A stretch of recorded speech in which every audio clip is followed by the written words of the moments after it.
Sara Forte is an employment and human rights lawyer and founder of Forte Law with offices in BC and Alberta. Sexual harassment is part of Sara's lived experience and a core aspect of her legal practice. Sara brings a balanced perspective to litigation, having represented victims, companies, and those accused of sexual harassment. And she has done this for more than 15 years. Sara also acts as an external investigator and recently launched Stand Up Teams, a proactive, respectful workplace program that includes bystander training. Sara's passion is educating and empowering people to improve workplace respect, and she is a prolific speaker and writer. Sara is also the mother of 3 and has recently realized her dream of becoming a backyard chicken farmer. We are very lucky to have Sara with us today. So without further delay, I'm going to pass it to Sara. Do you ever wonder about the path you didn't take and how your life might be different if you had made some different choices along the way? For me, it's music. I loved music as a child. In grade 8, I played saxophone and flute in band. I even won the award for the outstanding grade 8 band student. I still have the plaque. I was also in 2 choirs in high school. I was in the front row of the risers and I sang loud and proud. Probably too loud sometimes. One day after choir practice, the director asked me to stay behind. And he said to me, "Sara, you need to stop wearing shorts to choir practice because your legs are distracting me." Suddenly, I didn't feel loud and proud anymore. I wanted to hide. I was embarrassed. I didn't want to do anything that was going to make him look at me. I dropped band and choir the next year, and now I don't even sing karaoke. Later in high school, I was in a physics class. There was a few girls in the class. One day, the physics teacher announced we were going to do a partner project, and the first classmate to pick his partner chose me. The physics teacher said, "Why would you pick Sara? She might be good for a Saturday night, but not to do a science project with." I'm a lawyer, not a scientist. I wonder now, looking back, what part of those decisions came from those paths ahead starting to look ominous and threatening to me. I tell those stories because they're my stories and because they're easy to tell. Many, many others have stories, and most of them are not as easy to tell. People are sexually assaulted and harassed at work and at school. People experienced horrific atrocities in residential schools that left them scarred for life. We're here today at this pivotal moment to be part of positive change that's long overdue. I'm coming to you from the traditional and unceded territories of the Coast Salish, Semiahmoo, Katzie, Tsawwassen, Stolo, Wisanach, and Kwantlen First Nations. I'm grateful to live and play here. Thank you to the Yukon Human Rights Commission for having me to be part of this important project, the No More Project on sexual harassment. And human rights is the perfect place to start. I am a human rights lawyer, and sexual harassment is a human rights issue. I'm going to give you some examples today from my work in sexual harassment over about the next 40 minutes. And in some of those examples, I'm going to have to change some identifying facts to protect the privacy of my clients, and also because many of them had to sign confidentiality agreements. I'll start with one example. A woman interviews for a job. It's an international job, her first. She's very excited. She's a seasoned professional. She goes into the interview, the interviewer's male, and he doesn't have very many questions for her. They just seem to click, and he offers her the job on the spot. She thinks, what an amazing opportunity. I'm ready for adventure. She goes and flies overseas and ends up in this remote village. And when she gets there, the person who interviewed her is very flirtatious. And at first she thinks, okay, I'm okay with that. But then he becomes possessive, and then he becomes aggressive. She doesn't speak the language. She's new there. And her dream adventure has turned into an absolute nightmare. Another example, a woman starts out working in a retail shop. A few days in, the sales manager pulls her aside and says, her skirts are too short, pulls a measuring stick out and actually measures the distance above the knee. Turns out it was within dress code. A couple days later, the manager pulls her in again and says, you need to wear more supportive bras to work. We have a lot of men coming through here. She's embarrassed, humiliated, confused because she has been wearing a bra to work every day. She's suddenly aware that other people are looking at her, and she wonders if they're staring at her breasts. She goes and buys a new wardrobe of baggy clothes and turtlenecks. But she gets let go within a few weeks and just told it's not a good fit. And then I had one case that did not go very far at all. The woman became increasingly depressed and took her life. We are at a pivotal time of change. Brave women like my clients and like those who came forward and shared their stories as part of Me Too have set the stage for change. I honor them today by being here to talk to you about what I know about sexual harassment, so that you can know more and that you can do more to be part of positive change. So our roadmap today, we're going to cover 3 areas. What is sexual harassment? Why should we take action? And what can we do? Let's start with what is sexual harassment. Would you know it if you saw it? Seems easy enough, but let's start with a pop quiz. What about calling an adult woman a girl at work? Oh, our office girls will help you out. Oh, you need to talk to my marketing girl about that. Is that sexual harassment? What about sexual jokes? It might not even be about you, and it's just a joke, people are laughing. Is that sexual harassment? What about personal questions? We all talk about personal things at work from time to time, but what about if those questions are about your marriage? What if it's about your dating life? What if they're about your sex life? Is that sexual harassment? When someone calls you beautiful, I mean, that's a compliment. But what if it's your boss calling you beautiful? And what if it's the 3rd time he's commented about how beautiful you are this week? Sexting. I have to talk about sexting because every file I have on my desk now has, in evidence, a long string of text messages or WhatsApp or other messaging platform exchanges. Sexting is when you use online platforms to send sexual comments. Staring. Staring is one of those ones that can be kind of subtle. What if you're working at your desk and every time you look up, you notice the same person's looking over at you? Standing close.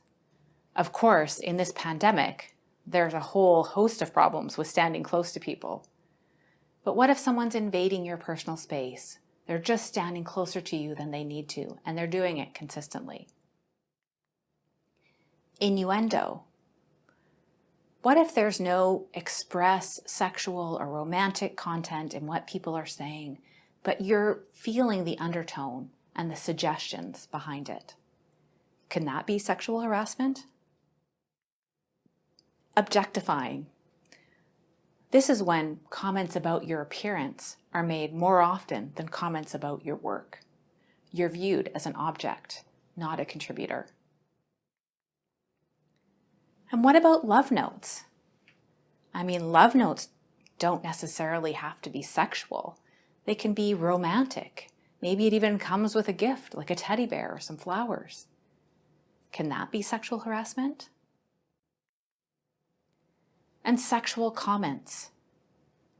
So someone says something to you at work that has some sexual content. It might be about you. It might be about someone else. It might just be a general comment. Stalking. So every time you leave work, the same person's there waiting and walking out to the car at the same time as you. Is that sexual harassment? What about locker room talk? It's just the guys, no harm, no one's heard anything, everybody's laughing. And of course, dick pics. I have to mention those because they come up a lot. So this is a form of sexting and involves sending nude photos, usually of a penis. Touching. What if someone's touching you? They're touching your hair. They're brushing up against you when they walk by. They're standing behind you at your desk and putting their hand on your shoulder. Can that be sexual harassment? Now this is an interesting one, preferential treatment. You're getting treated better than anyone else. You're being asked to be on the leading projects, but those leading projects happen to involve a lot of one-on-one after-hours work with the boss. And on the flip side of that, demeaning comments or conduct, things that put you down, make you feel bad, embarrass you in front of others. You feel stupid. Porn at work. Now I'm going to date myself here because when I started practicing law, porn at work was pinup calendars or a nudie magazine in a locker. Now, of course, porn at work is electronic. It's viewed online. It's shared electronically. If that's happening at work, is that sexual harassment? And of course, there's sex assault and rape. In the end, when I put together this slide, I realized it kind of looked like a bingo card. And the answer is bingo, all of these things can be sexual harassment. And that's a defining feature of sexual harassment, is just the wide spectrum of conduct that can be covered. From things that might seem very minor, like a one-time joke, to things that are extremely serious and even criminal conduct, like sexual assault and rape. So that's one thing you need to know about sexual harassment. It can look like many things at work, and it's a wide range. I wouldn't be much of a lawyer if I didn't tell you about the legal test for sexual harassment. The good news is it's really simple, and it has 3 parts. Unwanted conduct of a sexual nature that has negative work-related consequences. That's it. So let's unpack that a bit. Let's talk about unwanted conduct. That's where the harasser knew or should have known that their conduct was unwelcome. And the most common question I get about this is, what if I fall in love at work? What if I meet my wife at work? Is that sexual harassment? And the answer is no, because it's not unwanted. That is a mutual, consensual relationship. And what about conduct of a sexual nature? Well, that covers more than just talking about sex. That can be things that might be called romantic. It can also be pregnancy discrimination. Only women can become pregnant, and so when they're harassed based on their pregnancy, that's sexual harassment. And I can give you a really good example of this and include all the details because my client Camilla took her case all the way to the BC Human Rights Tribunal and won. When she became pregnant, she noticed that her boss had names for pregnant women, like stupid cow, and many other names that I won't even repeat. When she came back from her maternity leave, he had given away her office, and he had placed her desk right outside the door to his office so that he could demean her every day. She won her case. It was pregnancy discrimination, and it was sexual harassment. Negative consequences can look like lots of different things. Negative consequences can be, on the minor end, being made to feel uncomfortable or embarrassed. Negative consequences can also be extremely serious, like quitting a good-paying job, not being disabled from working entirely, or physical harm, like bruising and bleeding. So now you know the test for sexual harassment. There's one more point we need to cover. We can't talk about sexual harassment without talking about power and the power imbalance that's built into workplaces. I'm going to give you an example. So let's say you're in the lunchroom and your coworker comes up to you and says, "Hey, you know what? I really like you. Can we grab a beer after work?" Now let's change the facts a bit, and it's your supervisor, and they come into the lunchroom and say, "Hey, you know what? I really like you. Can we go grab a beer after work?" And let's change it again. You're sitting down doing your performance review with your supervisor, and they say, "Hey, you know what? I really like you. Can we go grab a beer after work?" The power of those examples is completely different, and the consequences of saying no and the pressure to say yes is very different depending on the power differential between the two parties. Let's think of all the stories that we've seen in the media of powerful men, CEOs, political leaders, Harvey Weinstein. They all used power as part of their sexual harassment.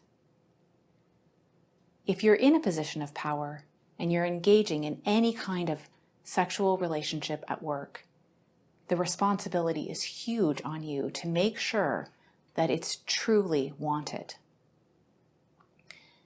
And there's a myth that comes to mind when we talk about Harvey Weinstein, and that's the transactional myth. So the idea that women wanted something, they wanted a part in a movie, and he wanted something from them. So everyone got what they wanted, and fair's fair, right? Well, obviously not. No woman should have to pay a price of sexual acts to get a job or to keep a job. And that transactional myth is so flawed because of the power imbalance. So to sum it up, here's what we know now about sexual harassment. We know that it's a wide spectrum of conduct, from things that might seem relatively minor to very serious things like sexual assault and rape. We know the legal test, it's unwanted conduct of a sexual nature that negatively impacts the work environment. And we know that we have to think about power and power imbalance when we're looking at sexual harassment. So now let's talk about why we should take action. And I want to talk about a few more myths. So we talked about the transactional myth. Well, what about the compliment myth?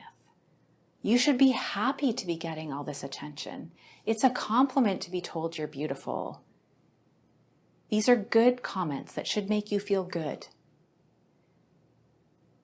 When you think back to my example of the physics teacher who said I was good for a Saturday night, maybe on some planet someone might think that's a compliment, but it obviously wasn't. It was inappropriate, it was demeaning, and it was an abuse of power. The second myth is the joke myth. So this is if you end with, "Oh, haha, I was just joking," everything you say before that is just erased. So you just need to have a better sense of humor. You need to develop a thicker skin. Everybody needs to joke around at work. Well, sexual harassment is not funny, and that is a myth. Sexual harassment at work can be devastating. It can lead to embarrassment. It can lead to shame. It can seriously impact women's mental and physical health. I have lost track of the number of files I have had where someone has had to leave a good paying job because of sexual harassment or even become completely disabled from working at all. I had a file many years ago where a woman was called hot stuff instead of her name by her boss.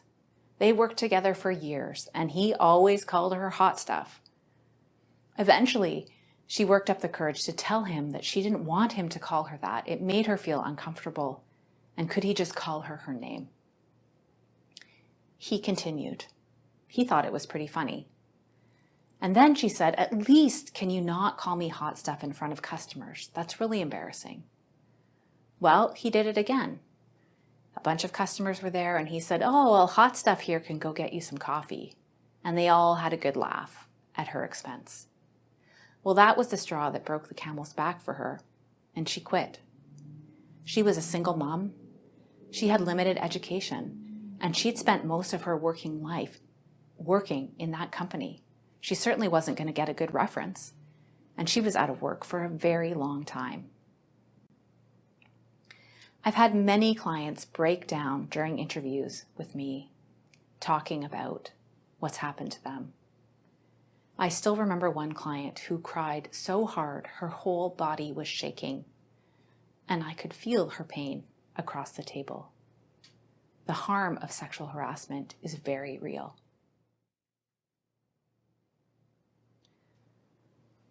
So what makes the workplace different? Workplace sexual harassment is what we're here to talk about today.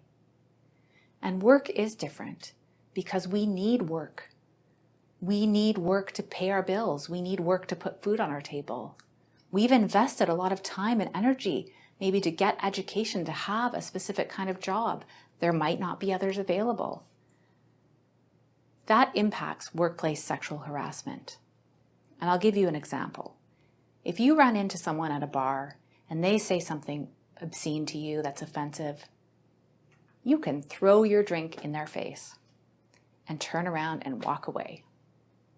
And you never have to talk to that person again. And there's very little consequences for you. Now, if we change the scenario and the same person says that offensive thing to you at work and your coworkers, you can't throw your drink in their face. You can't walk away because you're walking away from your livelihood. You have to come back to work the next day and you're all stuck there together. So that's why workplace sexual harassment is particularly important. I want to talk about 3 kinds of harm of sexual harassment. We've talked a bit about the human harm already. This can look like losing your job and being too embarrassed to tell your family why. It can look like living at fear that you're going to be assaulted at work. It can look like depression and suicide. Organizations also suffer harm from sexual harassment. Loss of productivity.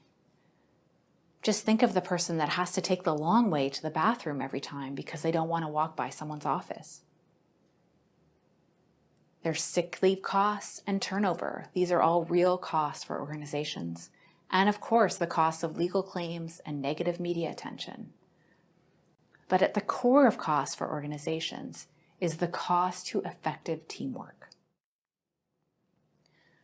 Google did a study called Project Aristotle a few years ago.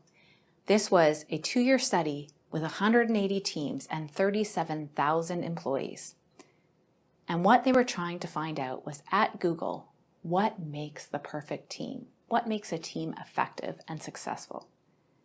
The number one finding was psychological safety. Sexual harassment in a team is completely inconsistent with psychological safety, and it impacts a team's ability to be effective. And that is a huge organizational cost. And finally, societal costs. So this is the really big picture. What are the costs to us, the society, of sexual harassment? Of course, there's the financial and economic costs, like increased burden on our healthcare system, greater unemployment.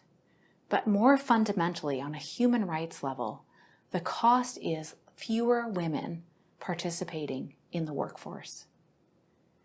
We don't see as many women CEOs as we should. We don't see as many women political leaders as we should. And we don't see as many women film directors as we should.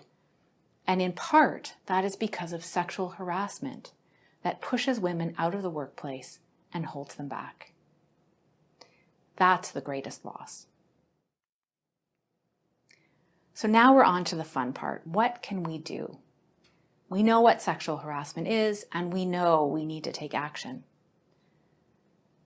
So my first question is, how have we traditionally reacted when we've seen sexual harassment at work?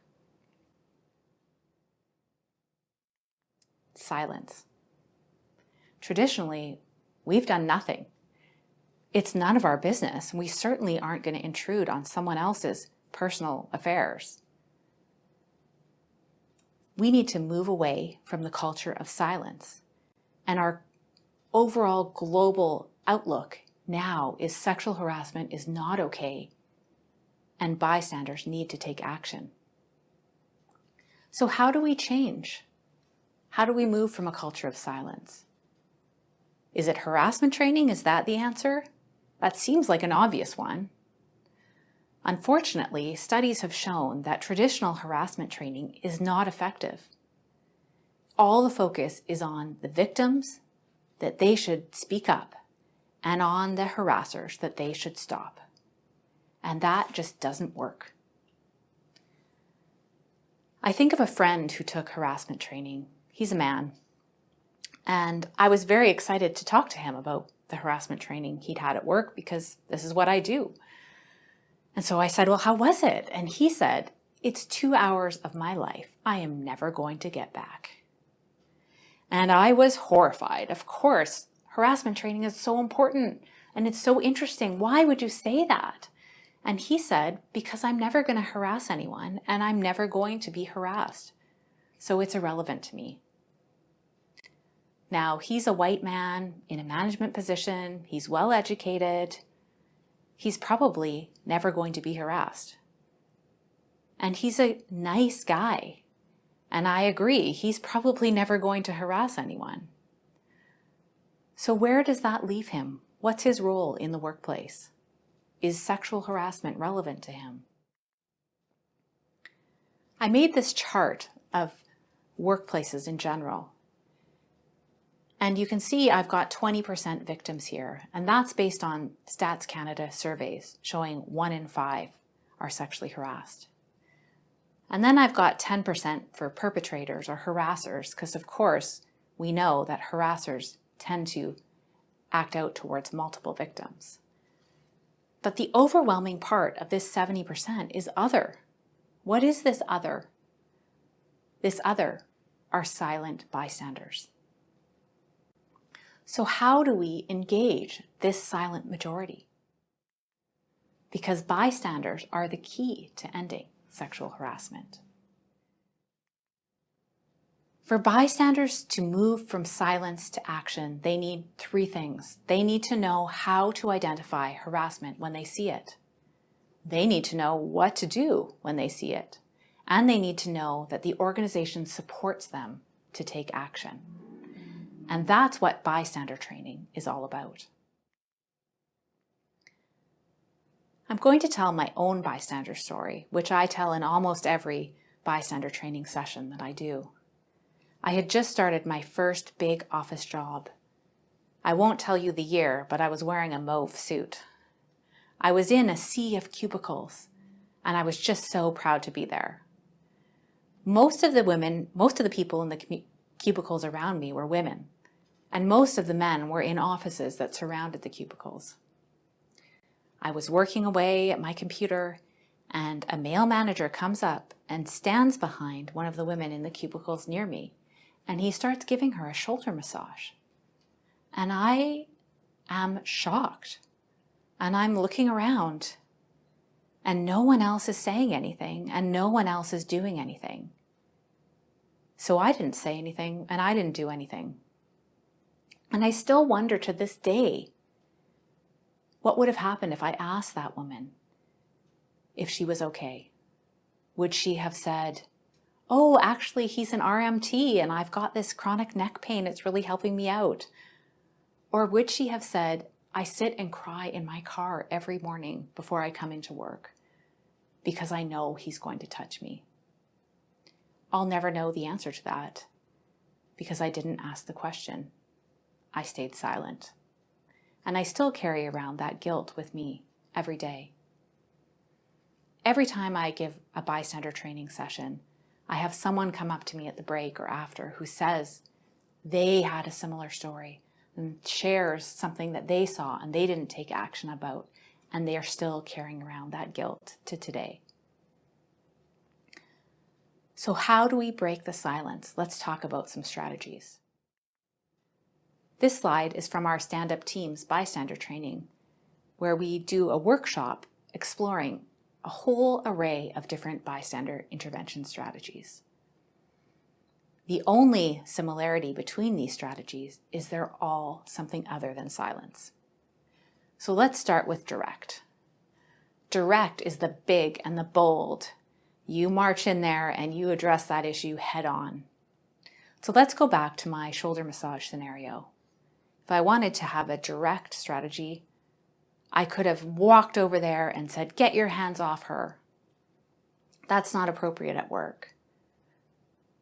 Did I mention it was my first day? Probably not reasonable to take a direct strategy, but it could be reasonable if you're someone who's in a position of power and you see harassment happening at work. Distract. That's a second strategy that you can take, and it's also in the moment. So you interrupt, you spill your coffee, you do something to break up the situation and move it to something that's more safe. So if we think back to my shoulder massage, what might that have looked like? It might have been me saying, hey, Susie, I'm having trouble figuring something out on my computer. Can you come over here and help me? That would have broken things up in the moment. But not everyone feels able to do something in the moment. It can be hard to think on your feet. That doesn't mean you've lost your opportunity. There's many things you can do after the fact, like support. So this is the example I gave when I talked about the shoulder massage of what I wish I would have done. Come to her later privately and said, are you okay? That's a gesture of support. Follow up is another strategy that you can do after the fact. And this would be following up with the harasser. Sometimes people don't know that their conduct is unwelcome or inappropriate. Maybe you know the harasser quite well, and you can go into his office and say, hey, I saw you giving Susie that shoulder massage the other day, and just so you know, she looked a bit uncomfortable. Or, I just had harassment training, and I'm worried you're going to get in trouble for that. So those are follow-up strategies with the harasser. Report. Every workplace and organization should have a harassment policy, and it should include in it where and how to make a report if you see sexual harassment. That could be a formal complaint to HR, or it could be something more informal, like just talking to your supervisor or manager about what you've seen. And finally, note. So this is the safest intervention strategy that you can take. All you're doing is making a note of what happened, who was there, what the date was, and who else was present. In my shoulder massage scenario, I could have written something down on my computer or on a notepad. If it never happened again, probably nothing would have happened with that note. But if it's happening repeatedly, or I notice that Susie is looking upset, or I see him doing it to others, then those notes might become very, very important. So you can see that there's a wide array of things we can do as bystanders. And we can choose something that feels comfortable for us and that's appropriate for where we are in the organization and how much power we have. And all of these are better than silence. So now we know more and we can do more. We know what sexual harassment is. We know that it's a broad spectrum of conduct, from very minor incidents like a one-time joke to something serious like sexual assault at work. We know that the legal test is unwanted conduct of a sexual nature that has negative work-related consequences. And we know that power and power imbalance is a key consideration in sexual harassment. We know why we need to take action. We know about the harms, personally, organizationally, and societally, that sexual harassment causes. And we know what we can do as bystanders to intervene. We can take a direct approach. We can distract. We can support the victim. We can follow up with the harasser. We can report it, or we can just make a note. All of those are better than silence. So I want to end going back to my stories from the beginning and talking about the role that bystanders had. In my physics class, after the teacher said I was only good for a Saturday night, my classmate said, "No, I want to work with Sara." And he said that in front of the whole class. Later on, he told me he wanted to work with me because I was really good at physics and he wanted to get an A. After choir practice that day, my friend waited outside for me. When I went out, she could tell that I was upset and she asked what happened. I told her and she said, "Oh, he's so gross." And she encouraged me to talk to my parents. In both of these situations, bystanders spoke up and supported me, and you can too. So, what will you do to end sexual harassment? I'm about to cut over to you live, and what I would ask is that you consider putting your commitment in the chat and inspiring others by sharing what you are going to do to be part of positive change. You can also use the Q&A feature to put in questions, and when I come over to you shortly, I'll answer them. Thank you very much for listening, and I'll see you in a moment.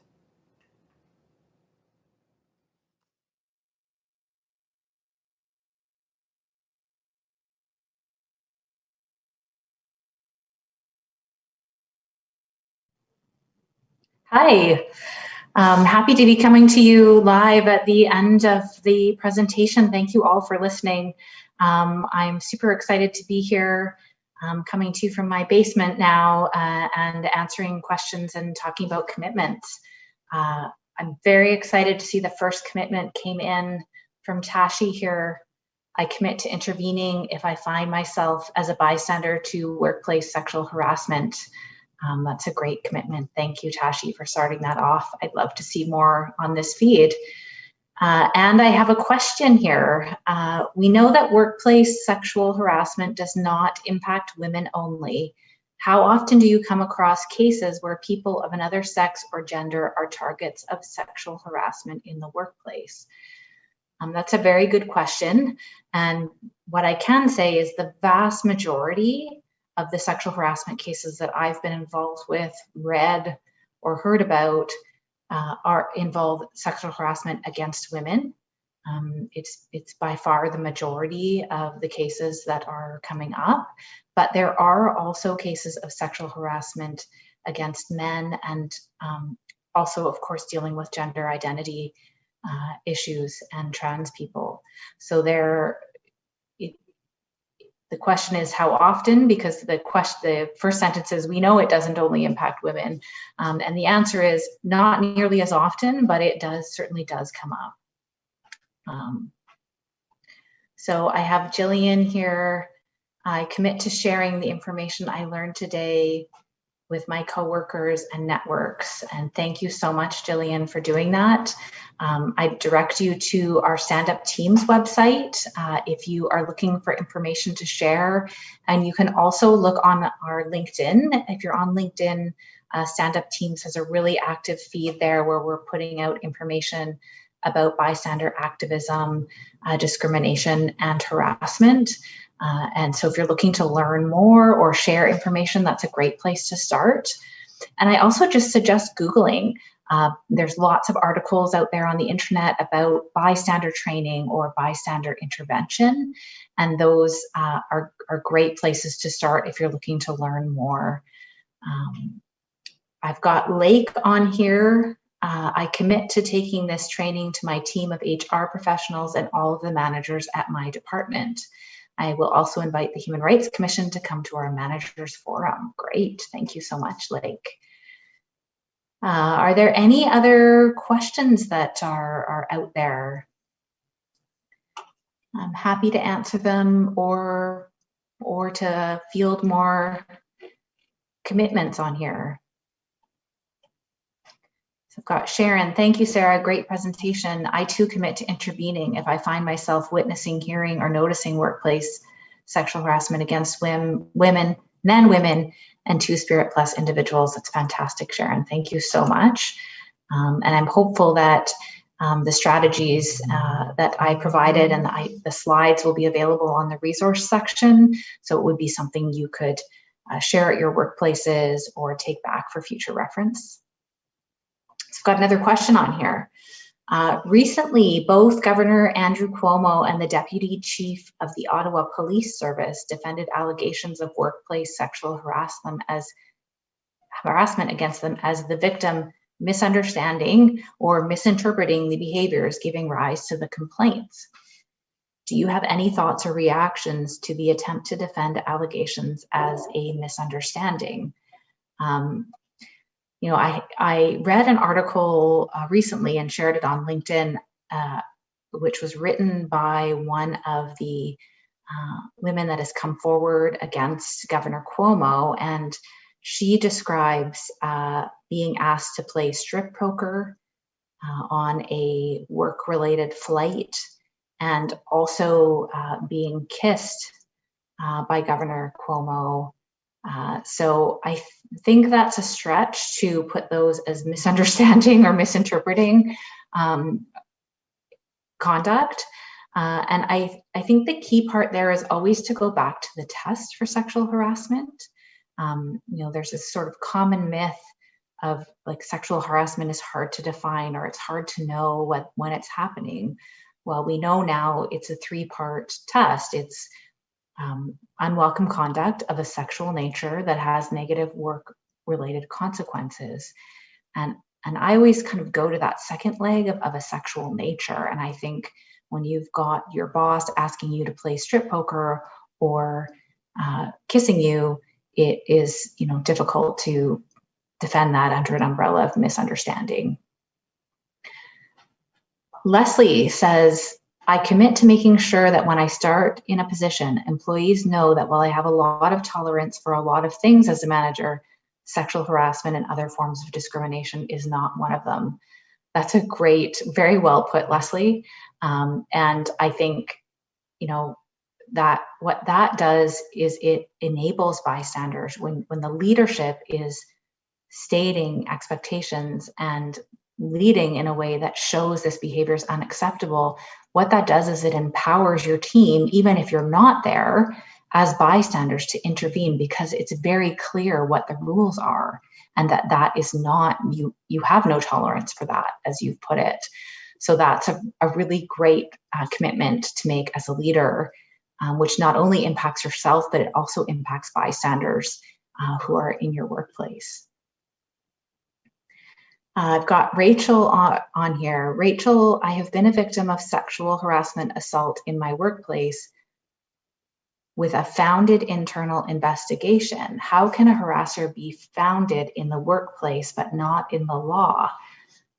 By the way, your presentation was so helpful. Well, the second part of that is really easy. Thank you so much, Rachel. You know, it's a bit of a difficult question to answer without more information, and I certainly wouldn't want you sharing that in this public forum, but internal investigations generally are measuring whether there's been a breach of the policy, the employer's policy. And so if your employer's policy is aligned with the law, then those two things should be one and the same. So the outcome of the investigation should be consistent with what the law would say. If your policy is different from the law, perhaps, for instance, your policy might go farther and give you more protections than what the law would and cover more things, then there could be an inconsistent outcome just because of the standard that the processes are measuring to.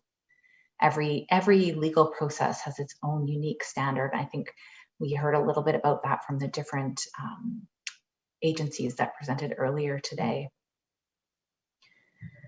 Here's another good one. What about conduct that one thought was welcome at first, but slowly became unwelcome without the harasser knowing? This is a common question that comes up where there have been consensual relationships at work. So, as I talked about in my presentation, a truly consensual, wanted relationship is not sexual harassment, but it comes up not infrequently at work that might change over time, and one person no longer wants to be in the relationship or engage in the conduct or comments. And so that can turn a situation from not sexual harassment to sexual harassment. And the important part of the test to think about there is this knew or should have known that the conduct was unwelcome. And so if you've been in a consensual relationship, if truly there would have been no way for the harasser to know that wanted aspect of that had changed for one party, then that could be an issue that could mean it's not sexual harassment. But generally in the cases I've been involved with where one party has decided they no longer want to be engaging in that conduct, they've generally told the other person or given them some sign or signal that says this is not something that I want to be part of anymore. And at that point, it certainly would become sexual harassment. So Rachel said, thanks for clarifying that. Oh, good. Feel free to send follow-ups too if I haven't answered your question fully. Lois has a question. How do you suggest combating sexual harassment in remote and male-dominated workplaces, such as mining camps? It can be unsafe for a victim or bystander to speak up without risking their jobs. There's certainly unique circumstances that come up in remote settings and in male-dominated settings, and as you've put, particularly where those two things intersect, where there's male-dominated and remote settings. I think one of the things that's really important, as one of the previous commenters gave for their commitment, is leadership setting clear expectations of what is acceptable and what is not acceptable. And following through with that with a policy and reporting mechanisms. And then I think another piece of that is really clearly the bystander aspect, because in most cases, when there's remote workplaces, there's not supervision sometimes. Managers and HR directors certainly aren't there. And so making sure that everyone in that workplace knows that sexual harassment is not okay, is able to define it, and has the skills that they need to speak out, and understands that they're going to be supported if they do speak out. That's really a great place where we can start seeing some change in that. I also thought the presentation today on SPOT was really interesting. One of the things in Lois's question is about, bystanders are afraid to speak out without losing their jobs. And, there's lots of new and interesting things happening. And just to give a little plug for my panel presentation tomorrow with Chief Adamick, one of the things we're going to be talking about is, what's ahead, what's next, what exciting things do we see on the horizon, and things like SPOT that allow for confidential reporting, for instance, remove that connection between bringing something forward and risking losing your job, which I think is really innovative and great to see. I've got another question here. Does workplace sexual harassment only happen within the boundaries of the office? When does it become personal rather than work related? So in the human rights law, everything is interpreted liberally. That's sort of the legal term. And what it means is the whole point of human rights law is to protect people's human rights. And so we need to give those rights a broad interpretation to make sure we're not excluding people that we should be covering. So there is a line somewhere where it goes from work to not work related, and that is a fact specific determination. But I'll give you some examples. For example, a work trip, work parties back before COVID, when those things used to happen, during COVID, chats that are happening between coworkers during the workday, maybe online, all of those things can definitely still be part of the workplace, even though they're not sort of happening within the four walls of the workplace. So I think I'm just about out of time here. Oh, I got one last question, and I'll address this one and then probably wrap up, and thank you all for joining me. Anita Hill recently made the statement that there is no such thing as an innocent bystander. What are your thoughts on this? Well, that's a really big question, and well timed to come in at the end here. One of the messages that I was hoping to get across today in my presentation was that bystanders have responsibility.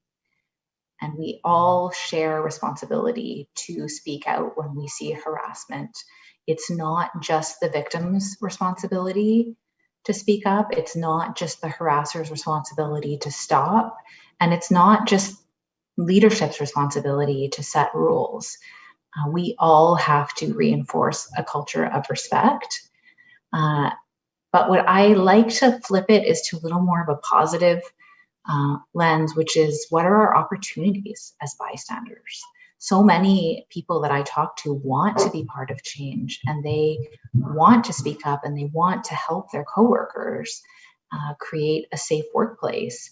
And so that's a really exciting way to look at this, is bystanders all have the opportunity. We can all be part of change.